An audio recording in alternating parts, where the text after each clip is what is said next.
Στάθη. Ήρθε. Ποιος? Η ξαδέλφη μου. Έφτασα! Ανυπόφορη ζέστη έχει σήμερα. Σίγουρα είναι 40 βαθμούς υποσκιάν. Όχι υποσκιάν, Αλλά τι. υποσικιάν. Έλα βρε Στάθη μου με τα αστεία σου. Δεν μου λες, θα έρθεις μια μέρα να πάμε μαζί για μπάνιο? Δεν μου λες, κολυμπάς Άκου ερώτηση. και δεν βουλιάζεις. Γιατί καλέ να βουλιάξω αφού ξέρω κολύμπι.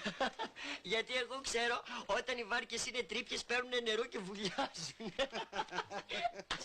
Πειραχτήρισε Στάθη, πειραχτήρισε. Είμαι. Τι θα πάρεις? Εσένα. Μη σε χέσω τώρα. Άντε να καθίσεις όλοι, σου δώσαμε και αξία, το πήρες πάνω σου. Βρε άμα θέλω εγώ να άντρες. Και μάλιστα Στάθη μου, μιλάμε για πολλοί άντρες. Όχι σαν και σένα. Γιατί δηλαδή εγώ τι είμαι τώρα? Σκέτη αποβολή. Πειράζει που εγώ πέρσι έστειλα πίσω στην Ευρώπη τις μισές γκόμενες με μητρικά. Βάρβαρε. Βαρβάρα.